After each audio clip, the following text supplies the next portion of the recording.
Halo guys, welcome to para investor. Dan hari ini 24 Juni 2021, di mana banyak banget berita besar, dimulai dari adopsi Bitcoin dan cryptocurrency secara global yang kian masif, mulai dari bisa buat bayar kuliah, rumah lelang juga bisa menggunakan cryptocurrency untuk alat pembayarannya, teknologi dan financial system yang juga diadopsi hingga masuk ke ranah politik. Ada juga yang menyita perhatian di mana harga Bitcoin yang berjuang keras untuk menembus resistennya, namun Cardano, Doge, dan BNB itu kompak naik lumayan tinggi hari ini. Dan ini nih yang paling gokil, 3,6 miliar Bitcoin menghilang bersama pendiri Africrypt. Dan tidak juga ketinggalan berita menarik lainnya untuk disimak. Perkenalkan, kami para investor, partner kalian dalam berinvestasi. It's hard to breathe, but that's alright. Hush.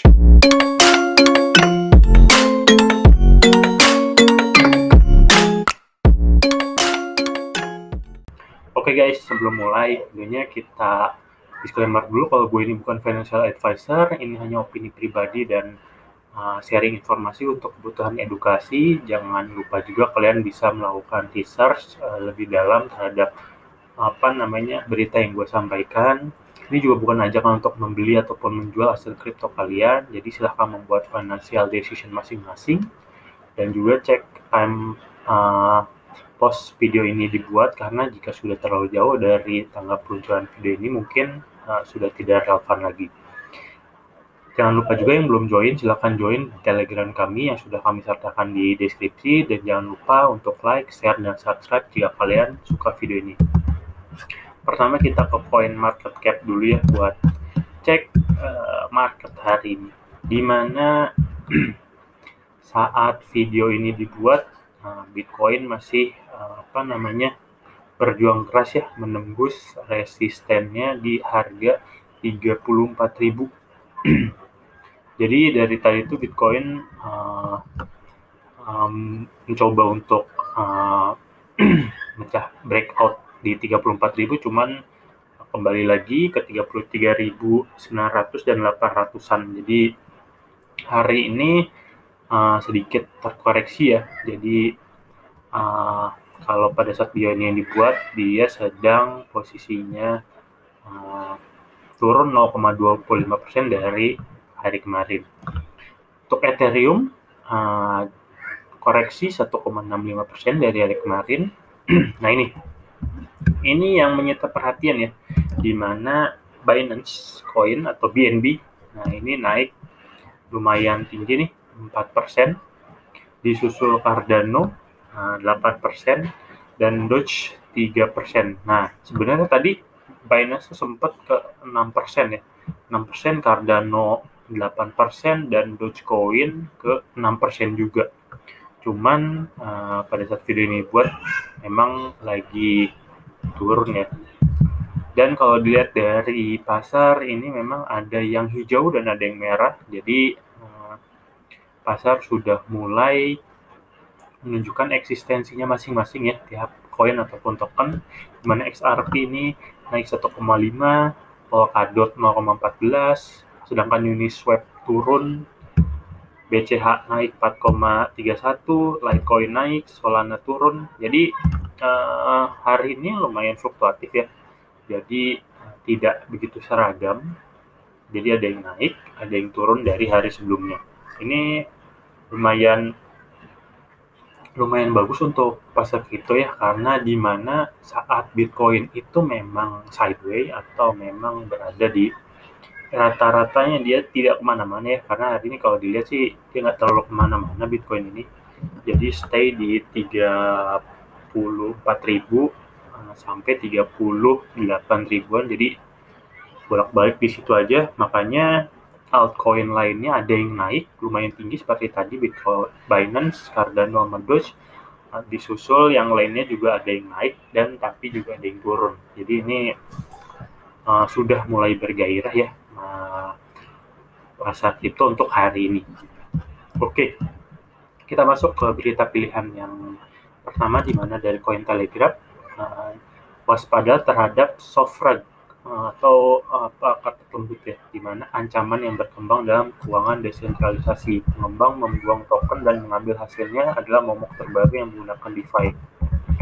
Jadi memang ekosistem keuangan yang terdesentralisasi ini memang banyak digunakan oknum-oknum untuk berbuat jahat ya. Jadi kayak misalnya mereka bikin proyek, terus mereka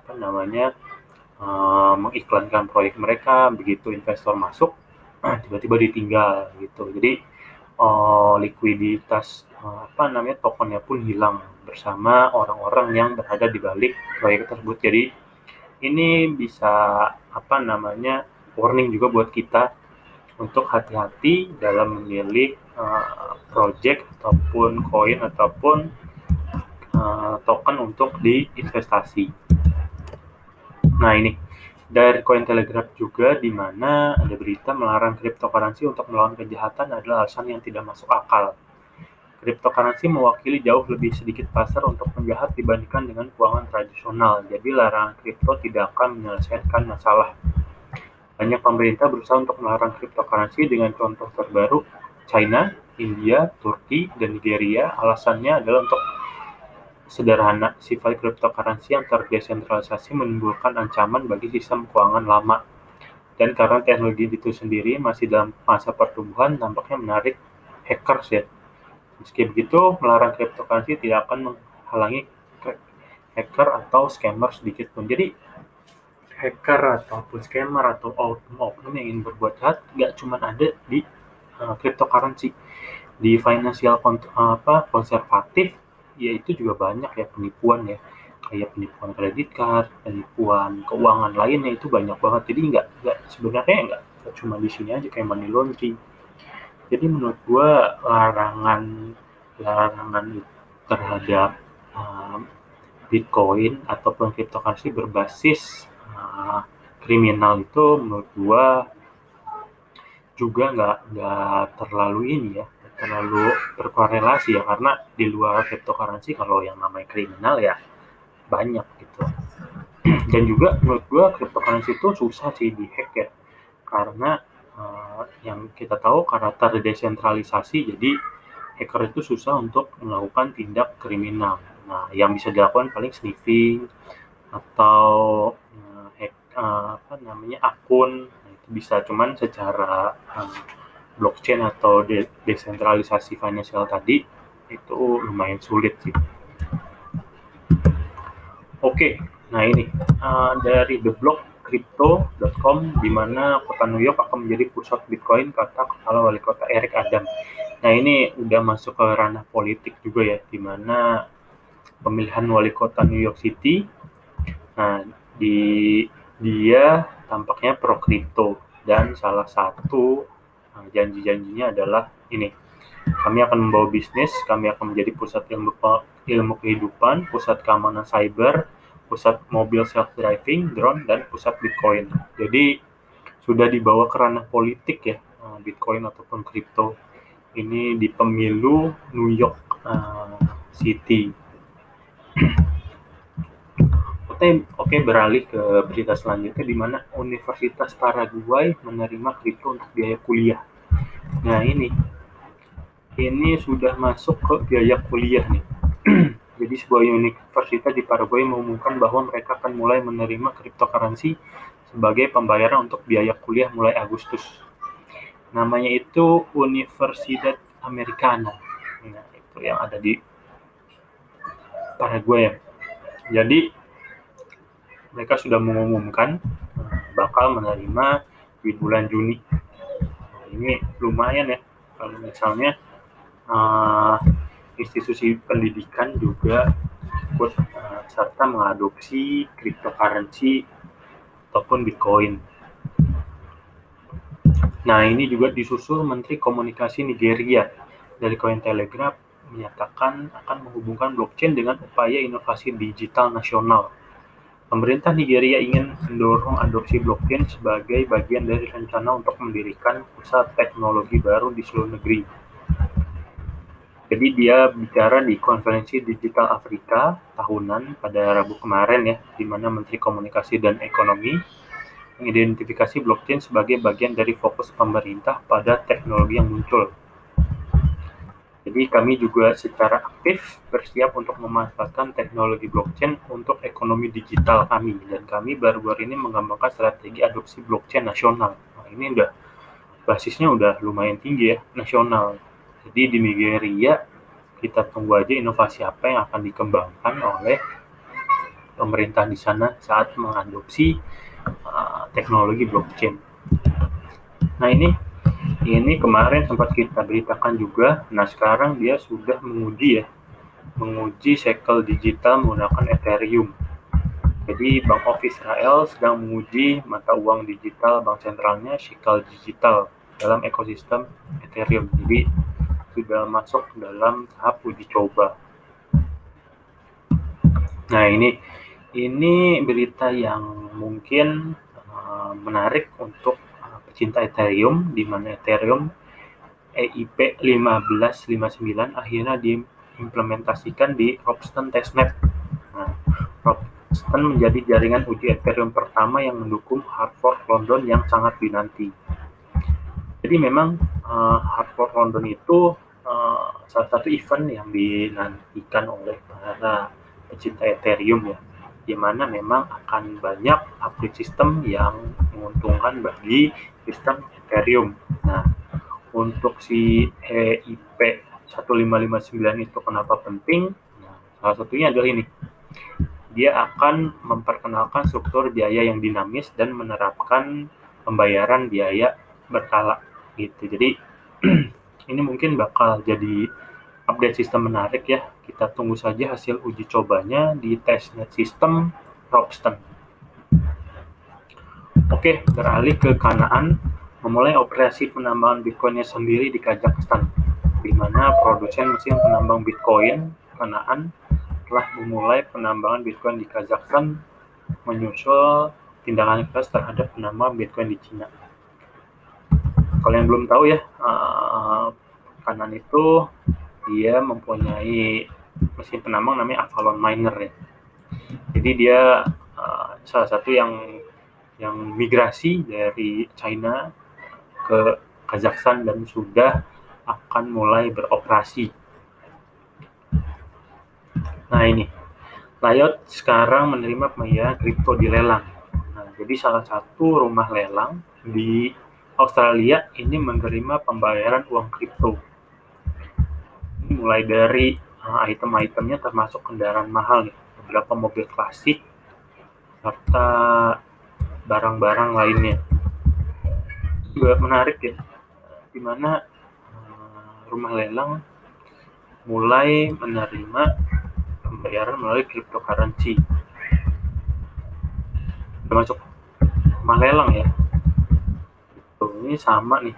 Ini sama rumah lelang di Australia mulai menerima kripto untuk semua item. Karena ini bagus ya. Jadi mulai makin diadopsi teknologi cryptocurrency, baik itu teknologinya, inovasinya maupun basicnya, yaitu payment ya. Ini ada berlian juga yang dijual ya. Wah, lumayan juga berlian. Nah, ini satu lagi dari Amerika Latin ya, Amerika Selatan. Mulai ETF Bitcoin pertama di Amerika Selatan mulai diperdagangkan di bursa saham Brazil. Nah, ini ETF ya. Kalau yang belum tahu bisa searching apa itu ETF. Nah, jadi ETF ETF Bitcoin ini mulai diperdagangkan di Brazil. Nah, ini juga adopsi secara finansial yang menarik. Mulai dari ETF di Brazil ya, ETF Bitcoin, di mana semakin akan menarik banyak minat investor di Brazil untuk invest di Bitcoin ataupun cryptocurrency. Oke guys, ini berita yang heboh banget hari ini, di mana dua pendiri exchanger, salah satu exchanger kripto terbesar ya, di Afrika, Africrypt ya. Dua orang pendirinya menghilang bersama dengan 69.000 Bitcoin atau senilai dengan miliar dolar. Wah, ini lumayan banget sih. Hilang sama Bitcoin, tiba-tiba ngilang deh.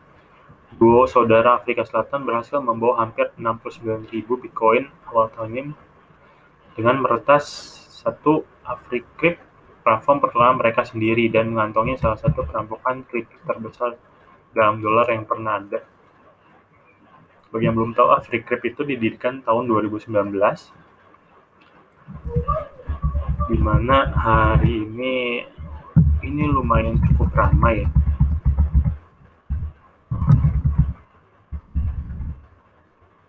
Ada juga 3,6 miliar Bitcoin menghilang dengan pendiri Africrypt. Dua saudara di belakang platform Africrypt telah menghilang bersama dengan 36 miliar dolar dalam bentuk PTC. CAJ bersaudara meluncurkan Africrypt 2019 menjanjikan investor pengembalian yang baik untuk uang mereka.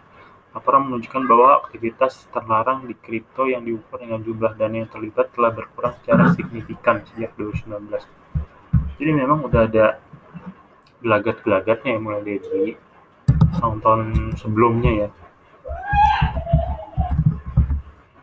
Amir dan Rais KD, dua bersaudara yang di belakang platform Africrypt yang telah menghilang bersama dengan 3,6 miliar Bitcoin. Wah, ini pasti dicari berarti sama orang se-Afrika. Oke guys, mungkin itu aja berita hari ini.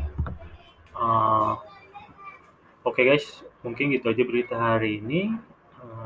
Jangan lupa yang belum join Telegram kami, ada di deskripsi. Dan kalau misalnya ada yang ingin kalian ketahui atau ada hal yang ingin didiskusikan, silakan tulis di kolom komentar biar kita bisa jadikan opsi untuk pembahasan di video berikutnya. Dan jangan lupa juga untuk like, share, dan subscribe video ini juga